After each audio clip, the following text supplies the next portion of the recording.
Euzubillahimineşşeytanirracim. Bismillahirrahmanirrahim. Esselamu aleyküm. Hürmetli televizyon görgücü kardeşler. Sual ve cevap namlı programımızın 8. sani arkalı sizler bilen yeni görüştük. Bugünkü programımızın daimi ve aziz mihmini Şarkı Türkistan Ulemalar Birliği Reis Vekili Ustaz Mahmud Can Damallam. Ben Riyasetçi Abdülahad Ucat. Hürmetli kardeşler, bugünkü programımızda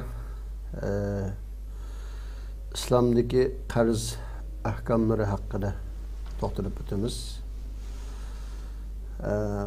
Bu temada to'xtalishga asosiy sabab bizning Sharq Turkiston Ulamalar Birligiga kelgan ko'pincha masalalar tijorat va muomalaga aloqadorlik masalalar bo'lganligi va shuning bilan birga shu qarz ilm bilim ishlaridimi bizning xalqimizning bilishga tegishlik nurg'un ahkamlar va masalalarning borlig'ini his qilganligimiz uchun bu haqda bir program qilishni muvaffaq ko'rdik. Hurmatli domlalar, programmamizni boshlasak, bugungi programmamizni qarz degan nima degan temaga, nima savolga javob berishlar boshlasak. أعوذ بالله من الشيطان الرجيم بسم الله الرحمن الرحيم الحمد لله والصلاة والسلام على رسول الله ثم أما بعد السلام عليكم ورحمة الله وبركاته. Birinci olab Allah subhanahu ve ta'aladan bizningki xalqimizning ichidan mushundaq qarz muomalasi, savdo orqali nisi muomala qilish, bundaq ishlar hayotda azaldan meyli Müslümanlar işleri olsun, meyli başka insanlar işleri olsun, insanlar hayatını yüz birdiğen insanların bir ihtiyacı. Şunun için şeriat bu qarz meselesiga alahide köngül belgen ve bu qarzdinki nurgun hükümlerini bayan qilgan, qaysi şekilde qarz bersa durus bo'ladi, qaysi şekilde bersa durus olmaydi. Yani bu haqda nurgun hükümlerini bayan qilgan. Qarz degan nima desa, arab tilida bu al-qard degan so'z, buning ma'nosi al-qat' deb tafsir qiladi. Odatda qochini arablar miqrod deb ataydi masalan. Nima uchun desa, bir narsani kesadigan narsa bo'lg'achqa. Bu kesish deganlik, nima uchun bunda kesish deb atagan desa, chunki pulni bergichi o'zining shaxsiy mulkidan bir qismini uzib elib bo'lmasa pulni hamma odam yaxshi ko'rdi. Pulning hamma odam o'zining yanada pulning bo'lishini arzu qiladi, buni umid qiladi. Lekin bu qarz degan faqat badalsiz hamda. Xo'sh. Boshqa taraf, qarshi tarafdan og'uchidan hech qanday manfaat kutmay, faqat buning manfaatini qiyomat kuni Alloh berdi deb shu savobni umid qilib, o'zining melidan bir qismini qarz so'g'ichiga bergan bo'lg'achqa şunca bunu Allah qard deb atagan. Qur'oni Karimda mu alahida mushu so'zning o'zi kelgan. Man zallazi yuqridullaha qardan hasanan fayudha'ifahu lahu adha'afan kaseera degan mush oyatda mu mush so'zning o'zi shu ishlatilgan. Shuning uchun qard degan nima desa, bir odamning o'zining yanjig'idagi melini hech qanday badalsiz faqat oxiratdagi savobni, mukofatini kutib, o'zining bir ehtiyojli qarindishiga, musulmon qarindishiga berib turishi degan gapimdi. Xo'sh. Bu qardninki ma'nosi mushu. Allah razı olsun ustaz. Undaqda yani ikinci sual, boshqalardan qarz elish yoki boshqalarga qarz berishninki islomdagi o'rni yoki buning hukmi nima masalan? Bu haqda qisqacha tushuntirib bersangiz. Birincisi qarz berish. Şeriat bununla alahide kızık doğan. Şeriat bununki savabının ne kadar kat ikenligini bayan kıygan. Mustahab qanda halatda dese karşı taraf alahide ihtiyacı zürür bulmagan. Yani demek mesela bir adam bazı vakit vacip bulup kalıdı. Qanda vaqt vacib bo'lib qoldi desa, bir adam och qoldi. Buning qo'sig'iga biznes berish, yegizish. Masalan, men qo'sig'im och qoldi, men bir narsa yemesem bo'lmaydi. Şununğa bana mesela 100 TL pul berip to'g'an desa, amaliyotda aşında rast olsa şu gap, bu çağda xuddi vacibning hukmidan bu. Çünkü bir musulmonni qutqizib olish lazım. Hoş. Lekin normal ihtiyoç sebebinden so'radi. Bunda o'qas şu bu çağda qarz bergichiga nisbatan bunun hukmi mustahab. Mustahab degan yani sünnet. Sünnetning bir türü. Hoş. Nima uchun mustahab desa, Allah subhanahu wa ta'ala Kur'an-ı Kerim'de Peygamberimiz sallallahu aleyhi ve sellem özününki hadislerinde bununki pezilini, bunun mukabatını bayan kılgan boğaçka şu mustahab tarihten bu yan Resulullah'ın zamanını ta bugün gün geçerek bütün Müslümanlar bu qarz berip duruşununki yaxşı bir iş ikenligiga hemmisi birdek ittifaq. Allah subhanahu wa ta'ala Kur'an-ı Kerim'de مَنْ ذَا الَّذ۪ي يُقْرِضُ اللّٰهَ قَرْضًا حَسَنًا فَيُضَاعِفَهُ لَهُ أَضْعَافًا كَثِيرًا. Qandaq bir adam Allah'ın razılığını izdep Allah üçün qarz berse dese bu Allah yolda xərclegen umumi pul muşuna kirdi. Şunun qatarından Allah'ın bendileri ihtiyaclıq bolup qalan vaqtda başqa musulmanlarga qarz berişmişo muşu Allah'ın yolunda bergen xərclegen pulun qatarıgıço bu mu kirdi? Şunun üçün bu yerde Allah subhanahu ve ta'ala her qandaq bir adam Allah üçün muşunda qarz berse Allah'ın razılığını izdep bu adamninki mukafatını, savabını Allah subhanahu ve ta'ala hassilep biriyor dedim. Feyudaifahu lehu ad'afen kesira diyen bunun sanı mancilek demedem. Hoş. Ad'afen kesira deb süpetildi. Feyudaifahu diyesin buldu mesela. Onu hassilep birdo diyesin buldu. Lekin bunun aqısını yani ad'afen kesira deb bu gapni texmi ta'kidlab bunun ne kadar köpligini bunun sanının ahiriste nege bardıqanlığını Allah subhanahu wa ta'ala üzbülü demdi. Çünkü bu ayetin üzdüçü ise naitcik hassilep birdo dedim. Onda boğandın ki savapını kütken adam qarz berip duruşu lazım.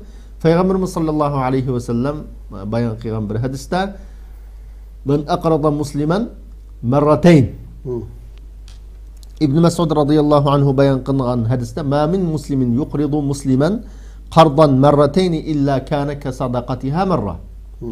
Her qandaq bir musulman yani bir musulmanga iki qatim qarz berip tursa, iki qatim qarz berip tursa, bir qatim sadaq qilganning savobini aladi, mukofotini aladi degan.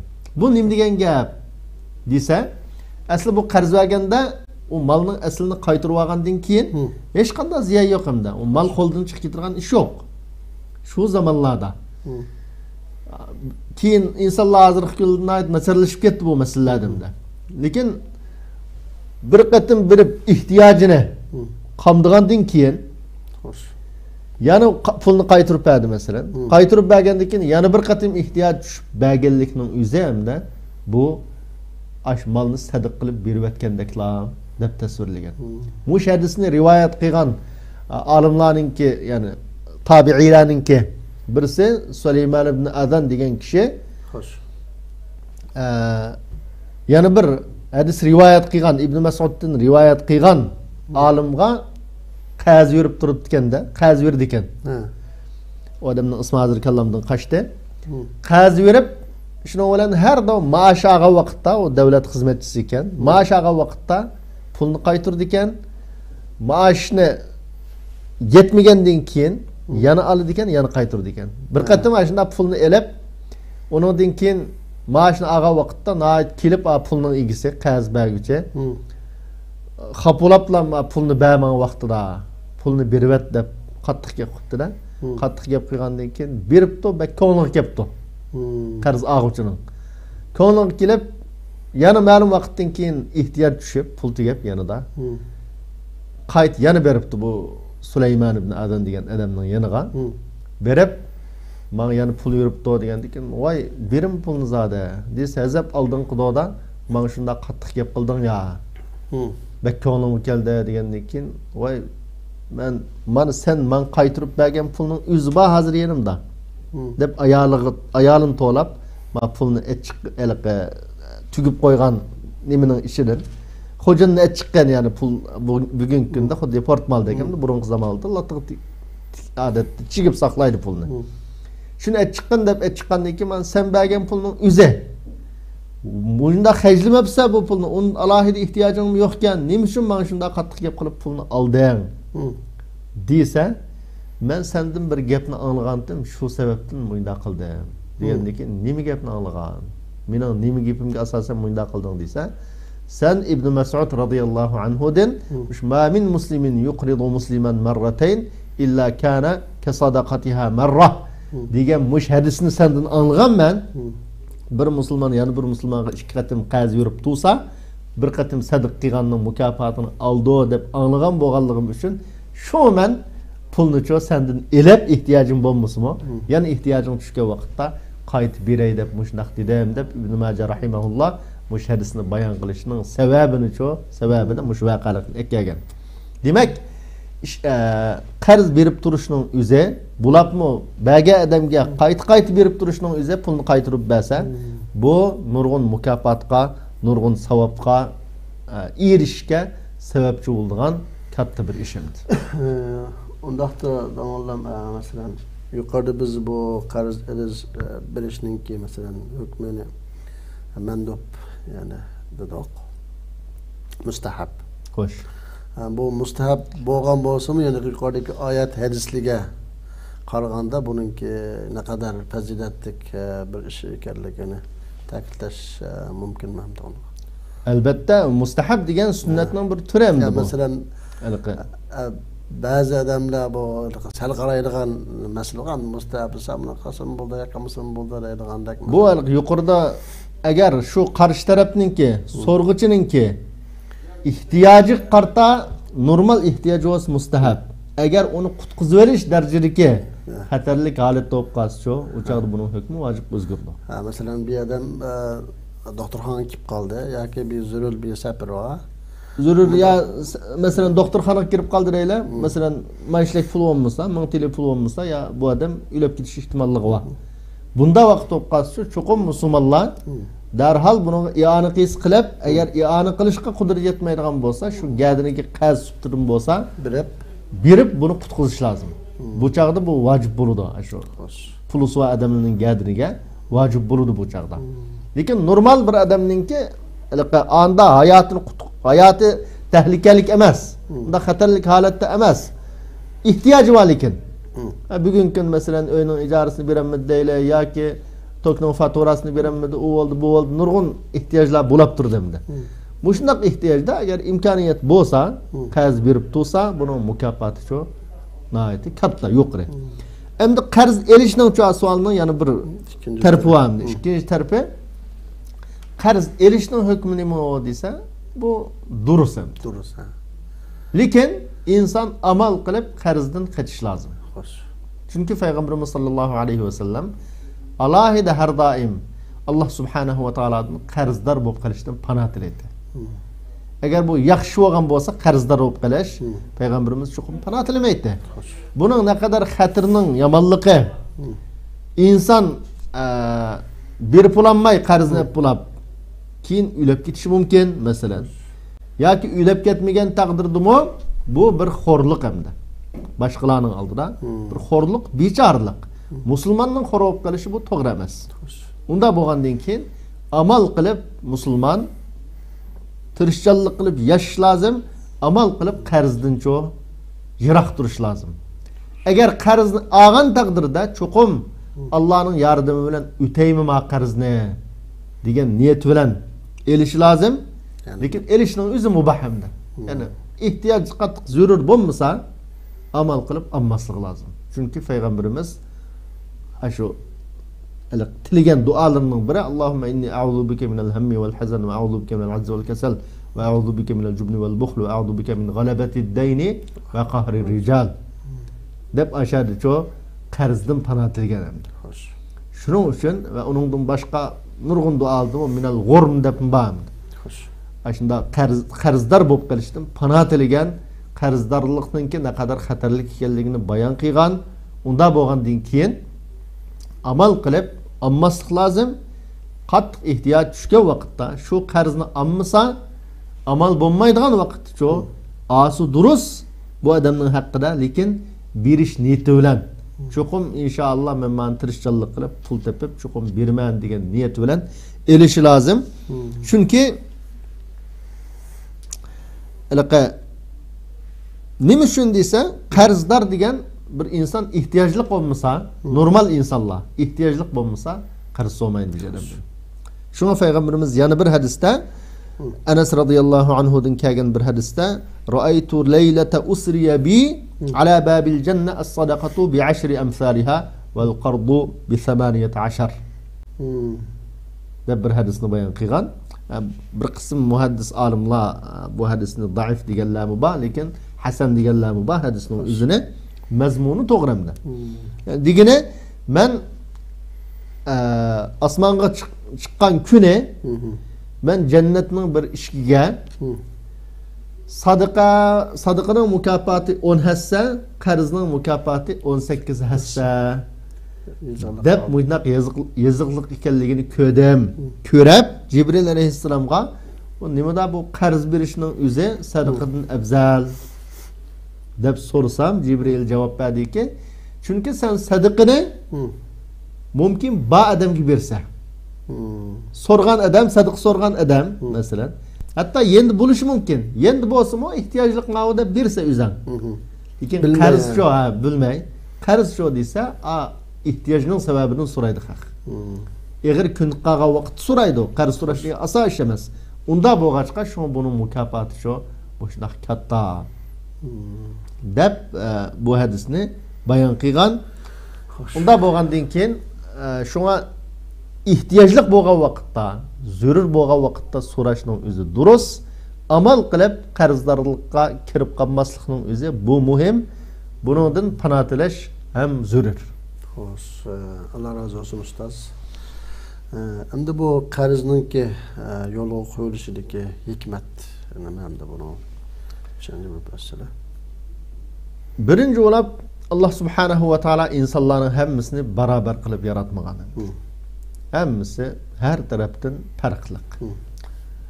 Ve sakharna ba'dakum li ba'd ayet. Yani ve ja'alna ba'dakum li ba'din sukhriya deb başka ayetlar var, başka ayet var. Yani insanın birisi-birisiga ehtiyoj tushib turdi. Dunyoning gullanishi insonlarning birisi-birisiga ehtiyojini tushishi bilan.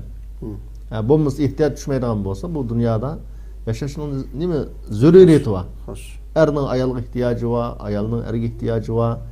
Devletning xalqqa ehtiyoji var, xalqning davlatga ehtiyoji var. Masalan, bu insonlarning hayoti bu. Unda bo'lgandan keyin bu hayotning gullanishi, taraqqiy qilish uchun o'zaro insonlar birisi bilan hamkorlashish lozim. Tabiiy holda musulmonlar mush insonlarning ichidagi Allohning belgiligini, Allohning shariati bo'yicha yashayman deganlar bo'lgandan keyin bular texmi o'zaro hamkorlashishga ehtiyojli. Allah subhanahu wa taala Qur'oni Karimda va ta'awunu 'alal birr. Mush qarz berib turishning o'zi mushundaq yaxshilikqa hamkorlashish. Chunki yuqorida deyilgandek ehtiyoj bo'lmasa qarzni so'rmaydi. Xo'sh.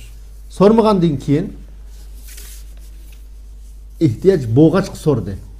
Bu bir musulmonning ehtiyojining chiqishining o'zi bu ajoyib cho'ng yaxshilik. Shunga yaxshilikqa hamkorlashishning dedi, qarz berishning o'zi mush yaxshilikqa hamkorlashishning qatoridan Payg'ambarimiz yana bir hadisda men naffasa an mu'minin kurbatan min kurabid dunya naffasallohu anhu kurbatan min kurabi yawmil qiyamah. Har qanday bir inson bir mu'minningki dunyodagi qiyinchiliklardan bir qiyinchilikdan bir mu'minni qutqizib qo'ysa, xo'sh, Alloh subhanahu va taolo u kishini qiyomat kunidagi qiyinchiliklarning biridan qutqizadi degan. Yana bir hadisda men farraja an mu'minin deb u labzi bilan kelgan.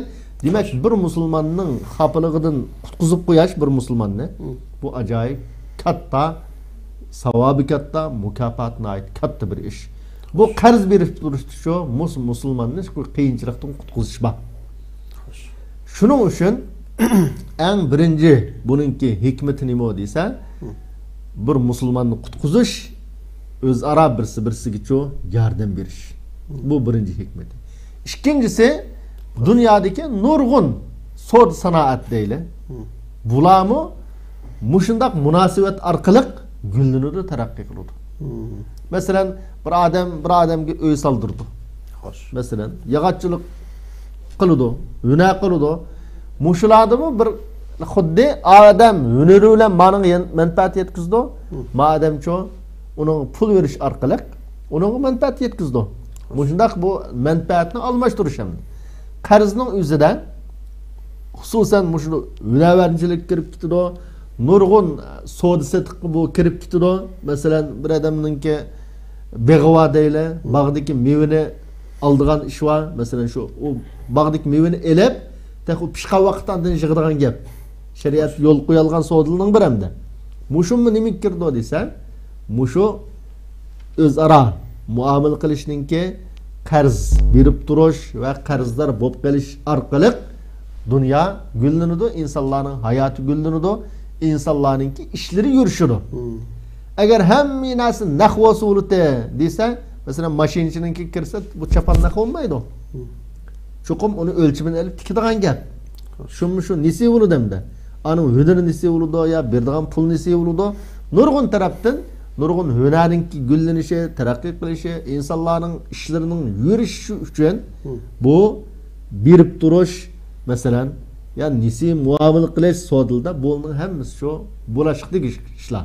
Eğer hem iş nakh buluş lazım. Mesela katli nisi muamele kılış bombaydı o. Değilse uçakta insanların hayatı acayip kıyınçılık kaladı. Acayip o insanlar bunun chidab bo'lanmaydigan, sabr qilinmaydigan, yaşayamaydigan bir holat shakllandi. Chunki insonlarningki ehtiyoji har doim hamma narsa naqv bo'lmaydi. Chuqur buningda nurg'un ba'zilarida pul bo'ladi, ba'zilarida hunar bo'ladi, ba'zilarida iqtidor bo'ladi, ba'zilarida iqtidor bo'lmaydi, iqtidor varning puli yo'q masalan. Shuning uchun nurg'un ishchi o'zaro mushunda qarz muomala qilishi, nisi muomala qilishga insanlar mecbur. İnsanların menfaati için şu şeriat bunu çok yol koygan. Allah razı olsun ustaz. Hem de bu mesela bu qarz işlerde bazen mesele yani kelishmasliklar o'zaro jadallar kirib chiqadi hamda.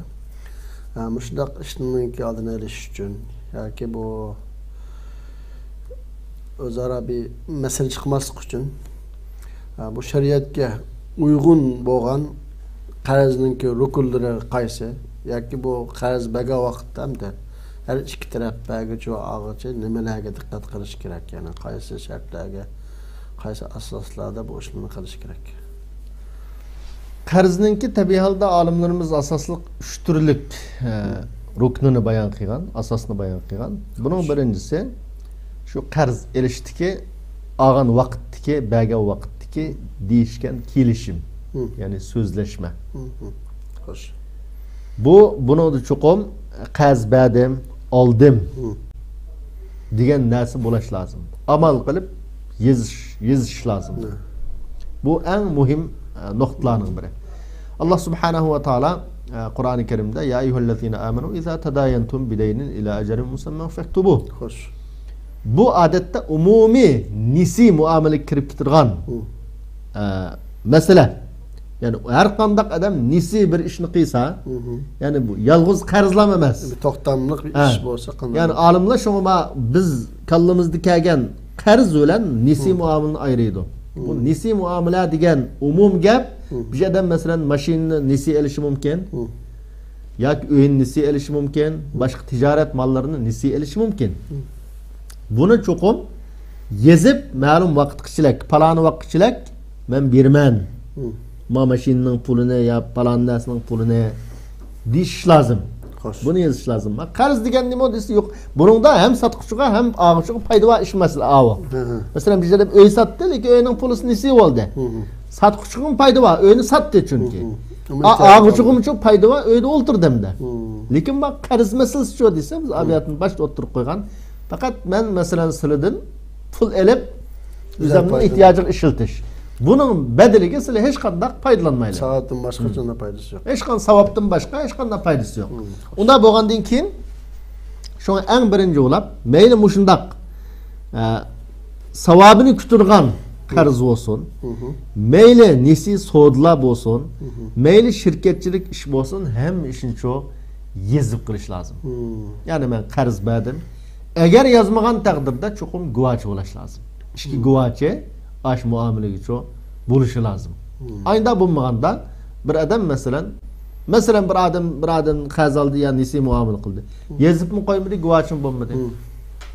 İkisinden birisinin ölüp gidiş ihtimallığı var mı yok mu? Baba. Elbette var. İşkiliyesinden var. Ya ağaç ölüp gidiş mümkün ya belki ölüp gidiş mümkün. O vakit kanda kıldı mesela. İnsaflık mesela yani kıyametini şunda eslep durduğun Allah'ın korkuduğu adam o bire berip. Lekin insanların hemmisi okşaşamaz. Hatta bir insan yaxşı bir insan özgürüp kılışı mümkün. Unda boğandaki şeriat keyin talaş tartışqa ziddiyetga elib bormaslik uchun chunki bu qarz muomalasi yuqorida deyilgandek o'zaro yaxshilik hamkorlashish musulmonlar o'rtasidagi qarindoshlikni do'stlikni kuchaytirish uchun yo'l qo'yilgan bir muomala. Buni yezib qo'ymaganda yoki guvochi bo'lmaganda cho desa keyin talash tartish kelib chiqadi. Unutib qilish kelib chiqadi. Unda bo'lgandan keyin eng birinchi nuqta nima desa chuqur buni ikki tarafning birisi ziyon tortishi mumkin. Shu ziyonning kelib chiqmasligi, talash tortishning bo'lmasligi, ziddiyatning bo'lmasligi uchun boshda men masalan paloniga manchilik pulni berdim. U odamcho men palondan manchilik pulni oldim yoki manda narsani nesi oldim deb chuqur yezish lozim. Bu eng birinchi muhim rukni. Her ikilisi bir nusxudun saqlab qo'yish. İkilisi bunu saqlash lozim. İkincisi nima desa ağıcı bilan bergichi, ya'ni qarzni ağıcı bilan bergichi bu ikkilaylan chuqur shu ishni qilishga layoqatli bo'lish lozim. Aqliy tarafdan layoqatli bo'lish lozim. Aql joyida odamni bo'lish lozim. Balog'atga yetgan odamni bo'lish lozim. Va shundaqla yaxshilik qilishga layoqatli odam bo'lish lozim. Ya bu qarz degan bir yaxshilik muomalasi bo'lg'achqa, hech qanday badalsiz bu odam chuqur shu ishni qilishga layoqatlikmi yoki layoqatli emasmi? Bununla ikili tarafço alohida diqqat qilish lozim. Ya'ni masalan deymiz aql olmagan narisida yoki hushi yo'q odamlardan kaman qarz bir turda bundan elib olish bu durust emas. Bu durust emas. Bu durust. Majburlab elib olish durust emas. Shunda bir sarang yoki bir aql o'sha joyida emas odamga bari olmagan odamga qarz berish durust emas. Kichik valg'a berishga durust emas. Shundaqli elishmi durust emas. Aynı şekilde mesela haqiqiy ihtiyacı bo'lmagan yoki mesela bunu yaxshi ishga ishladi da yoki degan binimo va yomon ishlarga ishlatish ehtimoli bo'lgan taqdirda qarz bas qanday bo'ldi masalan. U chaqda ashni bo'lib turgan bo'lsa durust emas. Bir odam masalan aroq ichishi mumkin yoki qimor o'ynashi mumkin masalan olgan pulga. Ashning bir odamning qimorvozligini uqdi ekan. Aroqkashligini uqdi ekan. Bunda bo'lsa, bunda odamga qarz berish durust emas. Harom bunda odamga berish durust. Chuqur agar uqmay berib salsa, o'zi yaxshi deb o'ylab bu to'g'ri yo'lga ishiltirma odam deb o'ylab berib salsa, u ayrim masala. Uning bagichi gunohkor emas. Og'uchi o'zining jinoyatini tortadi. Lekin uqib turib berishning o'zi unda odamga ashunda och qoldigan, o'ladigan sharoit emas bo'lsa normal holatda qarz olsa unda odamga bermaslik kerak. Lekin shunda odam og'rib qopti qattiq masalan, ya och qopti, ya ulash oldi ekan, uni darhol bir azroq yordam qilmasa, bunda vaqtcha bu hali burunmanda aroq kechdi yoki u cheti deb u tarafini surishti qilmay, Allohning bir quli ekan, ehtiyoj tushibdi, bugun bunda ig'ir kun qopti deb uni yordam qilsa, Alloh chuqur unga mukofot berdi, savob berdi. Uchinchisi mal hamda. Ya'ni qarz muomalasi qilmoqchi bo'lgan mal qanday bo'lishi lozim? Berilgan elingan narsa ya'ni. Berilgan elingan narsa nim bo'lishi lozim? Desa, olimlar ikki xil qarashda bo'lgan bu masalada. Birinchisi Imom Abu Hanifaning qarashi o'xshiba naslda qarz basi bo'ldi. Masalan, pulning o'xshishi va oltin kumushning o'xshishi va masalan. Xo'sh. O'xshi yo'q naslda masalan at eshak desak, bu birisi-birisiga %100 o'xshamaydi. Unda bo'lgandan keyin bunda naslda qarz vasi bo'lmaydi. Nima uchun desa, chunki qarzda o'xshishni qaytarish lozim. Bizda 100 tili olgan bo'lsa, 100 tili qaytarish lozim. $1000 olgan bo'lsa, $1000 qaytarish lozim. Buning chunki o'xshishi bor.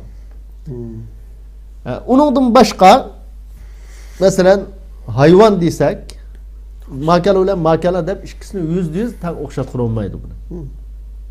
Şuna alimlerimiz kemçelligini olduğan, yani cınlığını olduğan, buğday konak üzüm. buğday konak mesela. Yaki mitrligini olduğan. Yani okşuva mitrlap satırgan rehbak değil mesela. Bunda nesilde qarz muamil qis buldu dek. Asibas. Lekin okşu yok nasıl mesela güher deyimiz hazır.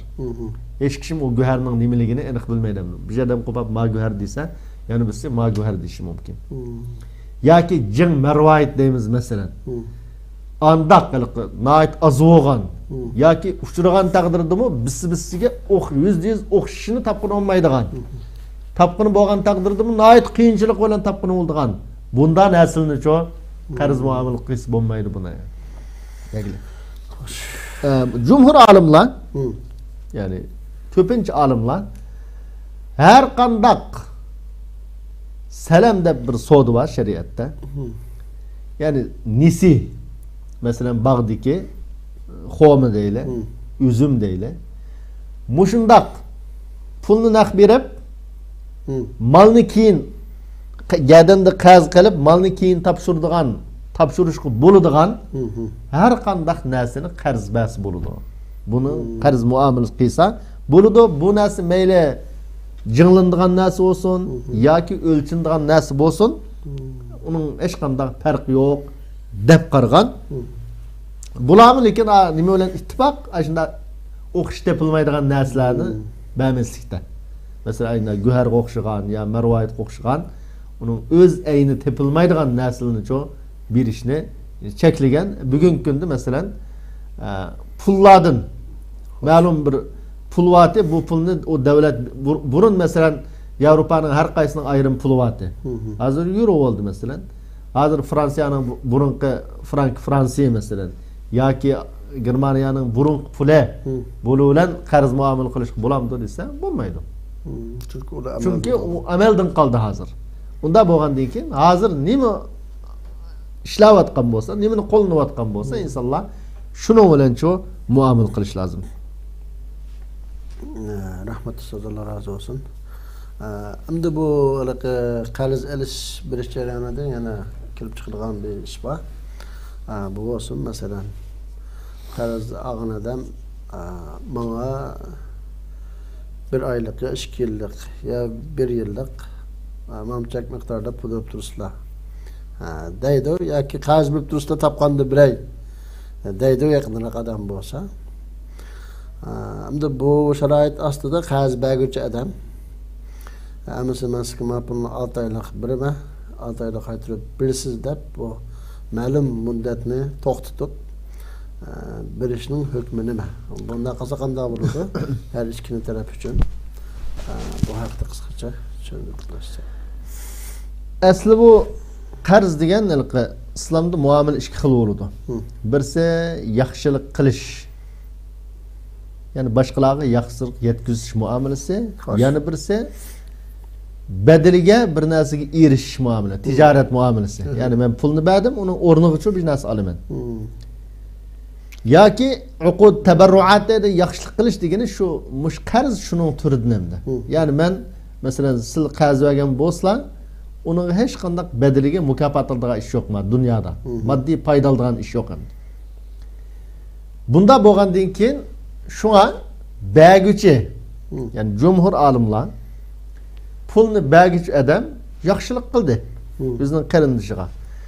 Yaxshilik qilgandan keyin yaxshilik qilgan odam darhol bu qilayotgan ishidan yenib olish buning erkinligi. Yaxshilik qilgan odamni masalan sen yoq masalan bir odamni 1 yillik qarz yaptı, ondan keyin ya vaqt belgilemepti masalan baştan. Yani bularning deyişçe jumhur olimning vaqt belgilash dursa emas deydi qarzda. Nima uchun desa bu yaxshilik qilgan odamni majburlab xuddi sen ma yaxshilik qilgandan keyin hamda oxirigacha qilsa sen buningdan yenib olish haqqing yo'q deb bir yilga bog'lab qo'ysak yaxshilik qilgan odamning erkinligini bo'g'diq. O'zining pulini u bermaydi aslan. Qarzni bermaydi. O'zini erkinti. Bermisi bir jinoyatchi bo'lmaydi uningga. Jinoyatchi bo'lmagan o'zi erkin bergan bir pulni bu xalığa vaqtda alanmaslıqның o'zi, alanmaydigan qilib qo'yishning o'zi vaqt belgilab bu odamga nisbatan shu mahjur, xuddi bu odamni aqlsizlik qilib pul xarjlashni cheklab qo'yadigan bir ish bor shariatda. Xuddi shuna o'xshab qolgandek bir ish bu. Bagichi uchun masalan. Bagichiga nisbatan, ya'ni o'zining erkin puli etib, ba'misi o'zining yoniga turdi. Bagandan keyin bu xuddi bog'lanib qoldi endi bu ishga. Bunun pul lazım bo'lsa-mi, alanmaydigan. Pul lazım bo'lsa-mi, alanmaydigan holat shakllandi. Unda bo'lgandan keyin bunda qilsak, nurg'a odam qarz berib turmaydi. Kishilarning o'zlari qarz berib turishi, bizga ehtiyoj tushgan vaqtda yordami, yaxshilik yetish uchun qarz berguchini bundaq muddat bilan bog'lab olmaslik lozim. deb qaragan jumhur olimlar. Qarz berguchini masalan 6 oylik bo'lsa, 1 yillik bo'lsa deb mandat deb nima qilmay, masalan, pul berib tursa, agar sizlarga pul lozim bo'lib qolsa, 15-20 kun burun deb qo'ysizlar, men yo'lni qilib berman deb ma shaklda elish lozim. 6 oydan keyin burima pulni yo 1 yildan keyin berman deb bundaq desa bo'lmaydi degan. Nima uchun bo'lmaydi? Bu jumhurning ko'z qarashi. Nima uchun bo'lmaydi desa? Xo'sh. Chunki bu odam yaxshilik qilgan odam. Yaxshilik qilgan odamni unda bo'g'ab, uning o'zining iqtisodida tasarruf qilishdan, xarjlashdan cheklashning o'zi bu to'g'ri emas deb qaragan jumhur olimlar. Imom Malik rahimahulloh yo'q. Durust vaqt belgilasa, şart belgilasa. Demiş qadis Allah Kur'an-ı Kerim'de ya eyyuhellezine amenu iza tadayantum bidaynin ila ajalin musamman faktubu. Bu ayetning o'zida sizlar qarz muomalasi qilsanglar dedi. To'g'ri, bu oyat umumiy malni bir narsani nisi elib keyin o nisi olgan narsaning pulni qaytarish vaqtini belgilanglar degan buyruq bo'lsa-mu, lekin mushuning ichida shu qarzmi shu kirdi. Qarzmi kirdi. Unda bo'lgandan keyin mush oyatga amal qilish yuzsidan qarz bergan bo'lsa-mu, hali ilm setimdiki nisi emas, qarz bergan bo'lsa buni yozsa bu shariat xilof emas. Buni yozish lozim. Ikkinchisi el-muslimuna ala shurutihim degan payg'ambarimizning hadisi, musulmonlar shartlashgan bo'lsa, o'zining shartlariga amal qilish lozim degan. Unda bo'lgandan keyin bir odam qarz bergan vaqtda amsima pulni berib turma. Lekin pulni 1 yildan keyin yo 6 oydan keyin menga lozim emas. Shu chaqda qaytarsiz jima desa, mush asosda hujjat yezishsa bu burdo. Durust deb Imom Malik rahimahulloh mush fikrni o'tirib qo'ygan. Keyingi Ibn Taymiya, Ibn Qayyim rahimahulloh va bugungi zamondagi jiq olimlar mushu eng kishilarning manfaatiga uyg'un. Chunki qarz olgan odam mumkin bir tijorat qilish uchun elishi mumkin. Ma'lum o'zining ehtiyojini qamdash uchun oladi. Uni masalan bugun qarz berib 2 kundan keyin yo haftadan keyin va pulimni qaytarib bering desa, u chaqda o qarzni olgan bilan uningdan foydalanmagan bo'ladi bu odam. O'ylaqa o'zaro yaxshilik yetkazish degan bu maqsadmi amaliylashmadi. Unda bo'lgandan keyin ma'lum vaqt belgilab 6 oylik yo 1 yillik desa, u chaqda berguchi odammi o'ylanib berdi. Ama pulni men 1 yilgacha 6 oy olmayman deganni o'ylab berdi. Og'ichi odammi 6 oy ichida yo 1 yil ichida men buni ya tijorat qilib, yo ma ishimni, ma xapiligimni hal qilib olaman degan ishonch bilan oladi. Bu vaqtda talash tortishdan, ziddiyatdan xoli holda ishni qiyg'ini urdi deb qaragan. Mush asosda fatvo bergan.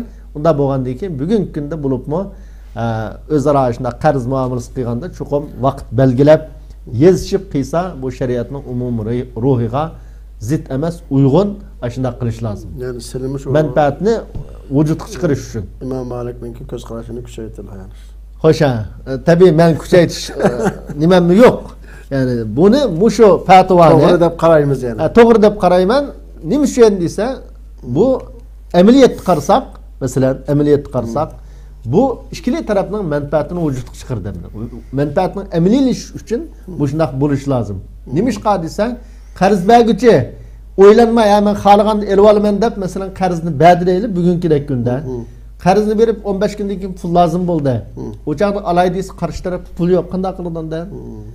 Voy isat mush qarzni berib tikanman deb o'zining savobini ko'ydirdi. Mukofotni ko'ydirdi bakadim bakan. Lekin bunda vaqt belgilash durust deb fatvo berilsa, pulni berishdan burun bu odamni obdan o'ylanadi.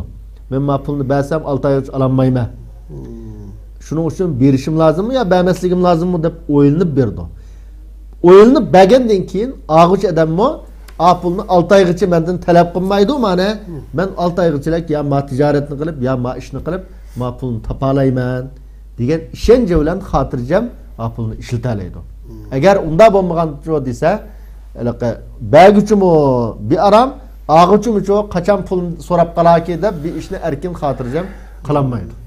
Hoş ustoz. Unda da mesela bir adamdan 6 yılda yoki 1 yilda qaytarilganga yani deyishib, badirishib qarz oldi. Lekin o adamning qo'liga 2-3 oydan keyin pul kirdi. Pul kirgan vaqtida buni men 6 oylik vaqtim bor deb pulni saqlab yotish kerakmi yoki egasiga qaytarish kerakmi bu bir masala. İkincisi shundoq yani normal vaqtda shart qilmabdi lekin qarz olibdi. Qarz olgandan keyin ehtiyoji qondirilib bo'lgandan keyin yana darhol bu qarz egasiga qaytarilmasdan bu qarzni kechiktirishning hukmini men bu undaq ahvollarni yuz beradi salomat turistda. Bu haqda qisqacha birinchi bo'lib yuqorida o'tirib qo'yib o'tdik. Bu qarz masalasi her qanday bir musulmon Alloh subhanahu va taoladan panoh tilashga tegishlik. Allohdan Allah meni qarzdor bo'lib qolishdan saqlaslar deb duo qilishga tegishlik bir masala. Chunki payg'ambarimiz ashunday duo qildi. Unda bo'lgandan keyin har qanday qarz bo'lib qolgan odam cho'qim qo'li pul kirgan vaqtda darhol pulni qaytarib yutishga aldirish lozim. Nima shun desa, masalan, bir tijorat qildi deylar. Tijoratni qildi, pulni topdi, paydini oldi. Paydini elib darhol beribas shu chaqda berib o'tdi. Yana bir ish qilay ya, yana bir ish qilay bir joy vaqti varkan taxa deb yana bir ishga mablag' soldi, uning bilan shu ziyon tortib keyin berdigan vaqtda pulni berolmasligi mumkin. Bu mumkinmi yo'qmi? Albatta mumkin. Chunki biz amaliy xalqimizdan shu ishxonaga kelib fatvo so'rgan ya maslahat so'rgan masalalarga qarasak, nurg'un odamning hujjat yuragilik masalan falon vaqt pulni berman deb o rostchil adam yolg'onchi emas, berib o'tkisi bor. Lekin pulning yo'qligidan berilmayotgan odam chiqadi. Pul yo'q ham, amaliyat beray desa, unda pul yo'q. Bu vaqtda ayna beparvolik qilgan ham.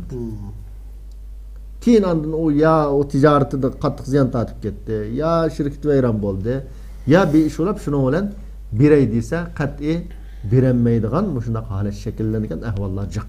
Unda bo'lgandan keyin qarzdor odam qo'liga pul kirgan vaqtda cho'qim qanday qilish lozim desa, qarzni berishga aldirish lozim. Payg'ambarimiz sollallohu alayhi vasallam matlul g'aniy zulm. Qarzdorninki, ya'ni pulni olg'uchininki g'ajt yo'q turib, ya'ni boyning qarzini kechiktirishi degan gapimda. Yani qo'lda puli bor odamninki o'zininki qarzini berishni kechiktirishning o'zi zulm degan. Bu hamda zulm degan bu shariatda islom dinida cho'ng masala bu. Eg'ir cho'ng gunohni zulm deymiz. Inna shirka la zulmun azim masalan. Alloh shirk keltirish eng cho'ng zulm. Xuddi shu shirk keltirishga ishlatgan so'zning o'zini payg'ambarimiz ma qazni batırıp kechiktirgan shu ishiltirilgan. Matlug'ani zulm deb.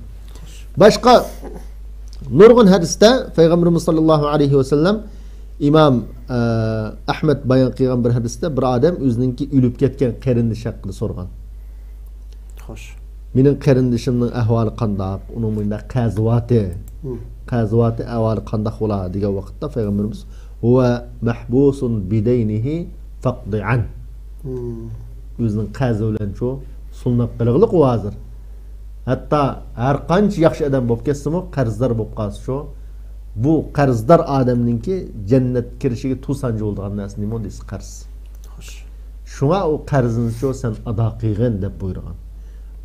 Yana bir hadisda Alloh yo'lida shahid bo'lgan odamning hamma gunohi afv qilindi degan. Xo'sh. Hamma gunohi afv qilindi, lekin qarz degan payg'ambarimiz. Lekin qarzni afv qilinmaydi. Qarzni berish lozim. Uni boshqalar uni o'lib ketib qolgan bo'lsa, qarz bor turib bunu başkalar çok ada kılış lazım. Urf tuqqanları yoki musulmonlar. Payg'ambarimiz o'zi kambag'al vaqtda, ya'ni tek davlat qurib boyvonmagan g'animat kambiga vaqtda har qanday bir odamning jasadi keltirilsa, buningdan so'raydi. Alayhi dayn, qaz va adam yaqmavu deb so'raydi. Agar qaz yo'q desa, sahobalar Rasululloh o'zi uning janozasini o'qiydi. Qanday odamningki, madamning qaz va desa, sallu ala sahibikum. O'zingni o'qinglar buning namozini. Deb namozni o'qimaydi. Shu chaqda sahobalar qo'pab, andan biz qo'pab, voy men berib o'tma bo'ldining qazini. Uning qazi mening gadinimga desa, uningdan keyin chiqib cho andan namozini o'qiydi. Shuning uchun bu qachon kambag'al vaqtda.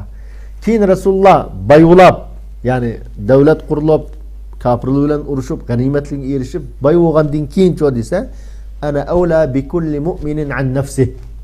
فمن ترك دينا فعلي قضاؤه ومن ترك مالا فلورثته. من müminlerge nispeten ulanın üzüdümü men en evla. Yani onunki hizmetini kılışka, onunki hacirden çıkışka men en layakatlik. Kandak bir adam ülep gitip onun kazı olgan bolsa, o kazını men üteymen. Men birmen. Malını koyup ketken bolsa, yani mal dünya koyup ketken bolsa, onun varisleri alıdı o.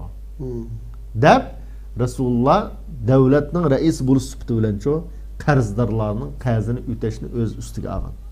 Shuning uchun agar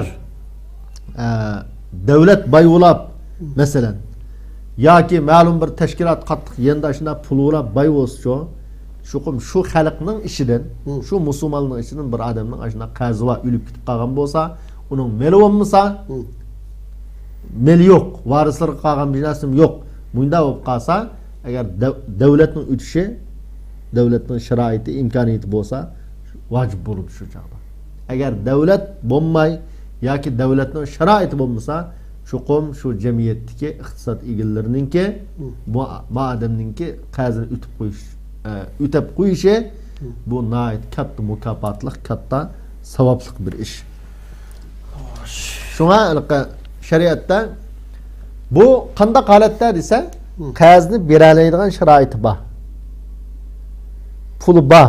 Adam mushunaq kechiktirib qolsa, bu zulm qilganlik. Puli bor adam mushunaq kechiktirib qolsa, qiyomat kuni qattiq eg'ir kuniga qoladi. Hatto yana bir hadis bor, ajoyib olimlarning bu aytdi qo'rqinchliq. Bu hadisda nima degan desa, Payg'ambarimiz sollallohu alayhi vasallam Abu Hurayra bayon qilgan bir hadisda, "Men akhadha amwalan nas yuridu ada'aha addallohu an. Wa men akhadha yuridu itlafaha atlafahu Allah." İmam Buxoriy bayon qilgan bir hadisda. Qanday bir odam boshqalardan qazni, men bu qazni ado qilaman, beraman, qaytiraman degan niyat bilan olsa, Alloh subhanahu va taolo chuqum o odamning qazni ado qilishga yordam berdi. Ya'ni Alloh ado qildi uni. Yani Allah onun asallıkını verdi. Qanday bir adam qazni elib men bunu bermeyman. Amal qilib, aldamchilik qilib, hilgarlik qilib, ustalik qilib elib olalamsam qaytmayman degan niyat bilan olsa, Allah bu malni halok qiladi degan. Mush hadisning sharhisida olimlarimiz agar bir odam gadinni qazba ulab ketgan bo'lsa, demek bu adam haqiqiy ado qilishni iroda qilmagan, niyat qilmagan. Qarshi odamning qazda holati ulab ketganligining o'zi niyatining to'g'ri emasligining dalili. Agar niyati to'g'ri bo'lib, Allah chuqum Allah nisib qilsa men ma qazni ado qilaman degan maqsadda olgan bo'lsa, chuqum Allah yordam berib o odam qazni ado qiladi. Qazni ado qilinmay ulab ketganligining o'zi desa, qarshi odamning niyatining bir az yaxshi emasligining dalili deb sharhlagan bu hadisni bir qism olimlarimiz. Demak bu masalaning ne kadar xatarlik ekanligi, masalaning har qanday bir qarzdor bo'lib qolgan kishi Allah subhanahu va taolodan bu qarzdan qutulishni so'rashning zarurligi, tirishchanlik qilishning zarurligi, kechiktirishning qat'iy to'g'ri emasligi, har qanday vaqtda qo'liga pul kirslam buni berib o'tishning zarurligi o'sha yuqoridagi oyat hadislardan chiqib turadi. Bu shu sharoiti ba odamga qarta. Bir adam mesela xuddi bugungi bizning vaziyatimizda nurg'un yaxshi odamlar bor. Biz ikkimiz bir tijorat qilgan to'q, men sizdan pul qazag'an, ya sizlar olgan yoki jamiyatda yaxshi masalan kishilar birisi bilan aynan muomala qildi, pul tijorat qilaman deb qarz so'radi, pul yuribdi. Lekin bu pulni-cho bu odam tijoratda ziyon tortdi. Do'kon ochibdi, do'konda ziyon tortdi. Yanada pul yo'q.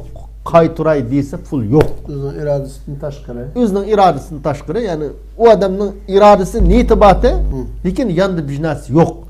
Bunda bo'lib qolsa shariat qanday yo'l yo'riq ko'rsatdi desa, eng birinchisi fursat berish.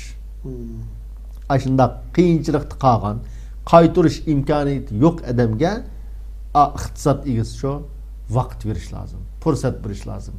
Ve imkanı zu usratin fanaziratun ila meysara. Bu qazni olgan odam qiyinchilikda bo'lsa, bunun bir asoyishlik vaqt kelgichilik saqlang degan buyruq. Vujuban yani. Vacib. Hali qilsan zodi menga qul bo'lsa, masalan, ya pulumni bersan deyish haqqi yo'q. Baga odamninki ashundaq bir sharoiti bo'lmasa, og'uchininki bu chaqda saqlash lozim. Mühlet veriş gerekken. Mühlet sen de tamam tirişçilik qilib bagin ma pulni deyish lazım. Qarshi taraf mı çoğu tirishish lazım. O qazni qo'yib beradigan narsam yo'q, men qanday qilaman deb uxlab yotsa bo'lmaydi. Ishlashga tirishmay, uning qimini yemay, topsam biritdim, topolmadim deb beparvo hech bo'lmagandek yurishi harom xato ish. Ulab ketsa cho'qim bu qarz o odamni jannatga kirishni to'sadi. İkincisi onun ma'lum qismini cho afu qilib o'tish, kechirib o'tish. Mesela 10 ming TL qarz olgan, 10 ming TL berishi var. Bu odam ziyon tortdi, pulni bermadi. Agar bagichininki alohida sharoit yaxshi bo'lsa, hammani o'tib mayli. Hammani o'tib o'tmasa yarmini yoki 3dan 1ni o'tib bo'lsa, madamning gadindiki qarzni yengillatish mana bu musulmonninki axloqiy qilish tegishlik ishi. Kimdan desa qarz beruvchi. Xo'sh, Alloh razı olsun. Vaqtni berib qoldi ustoz. Oxirida bir qisqa bir tavsiya bilan oxirlashtirsak, ya'ni sizlar qarz oluvchi va beruvchi qarindoshlarga, kishilarga qanday tavsiya qiladi, nima fikr gaplar bor? Birinci olap hem de muşu yukarıdaki aşağıdasını esıltmen. Men akhada emvalen nasi yuridu adaaha addallahu an. Qandak bir adam kişilerin pulunu men qayturman degan niyetini qilib turib alsa, Allah onu asan qiladi. Allah onu ada qiladi. Degandan keyin har qanday qarzdor bo'lib qolgan qarindishimizninki mush hadisni eslab, cho'qim men ma qarzni egisiga qayturdim degan niyetni irodani qilish lozim. Xo'sh. Bika bihuda hayotni o'tkazishga bo'lmaydi. Ushaq ishtirab kichik ishni yaratmay bakaj yurishga bo'lmaydi. Hozir eng afsuslanarli ish, masalan, bir qarindoshimiz akşam bana telefon qildi. Bizning zavodda menda ish vaqti. Lekin mushahada qiladigan odam yo'q deb. Baka odam yo'qmi desa, nurg'un baka odamlar bor, yo'q emas. Lekin bakaj yurayotgan odam bir muncha bor. Cho'qim bu ishlash lozim. Nurg'un qarzlarlar va ashadamni ishlash lozim. Normal yashayotgan odamning boshqalarga ehtiyoj tushib bunda yashagandan ishlab yashash lozim. Keyin sog'lom bo'lsa, mayli ayol bo'lsin, mayli er bo'lsin. Birinchi bo'lib ado qilaman, men cho'qim qarzimni berishim lozim deb irodani qilish lozim. Shuning badaliga ishlash lozim. Bakayatsa osmondan oltin kumush tushmaydi. Dollar tushmaydi. Bu birinci nokta.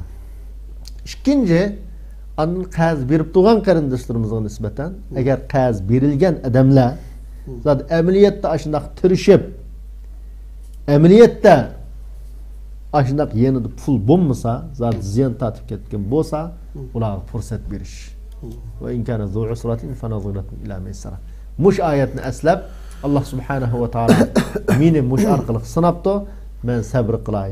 Bu qarindishimni men savobni kutib bergan bu pulni inshaalloh qarindishim pulni cho'qim berdi degan umid bilan Allohning mukofotini, ajrini kutib turish lozim. Chunki bu pul egisi Mümkin bu adamga bermegen bolsa, başka bir ticaret qilib ya bir iş qilibmi ziyon tortish mumkin pulni. Mümkün. Bir yerda kuyib ketishi mumkin-da, yanjog'idan tushib qolishi mumkin-da, tijoratda ziyon tortishi mumkin-da, nurg'un ish mumkin hayotda. Biz haliqa Yani mani qilmagan bo'lsam, ma'ulam tiki, pulni bermagan bo'lsam, yanjog'imni qalam tiki deb o'ylagan bilan amaliyat uchun unda bo'lmay, çıkıp vaqtda o puldan ayrılışımız mumkin. Qarz bergichi, ağıcı üçün, her kişi üçün bir sınak. Her işkileylenge sınav. Bunu ödeş getiriş gerek. Programımız müşahede tüketeydi. Allah razı olsun. Kıymetli vaktiniz. Allah razı olsun. Hürmetlik televizyon programı çıkarandaşlar. Sual ve cevap namlı programımız müşahede ahırlaştı. İnşallah kilerki programı görüşümüzü bilen hemenlerine Cenab-ı Allah Teala atışırdık. Hayırlı hoş aman bulunlar. Selamun Aleyküm ve Rahmetullahi ve Berekatuhu.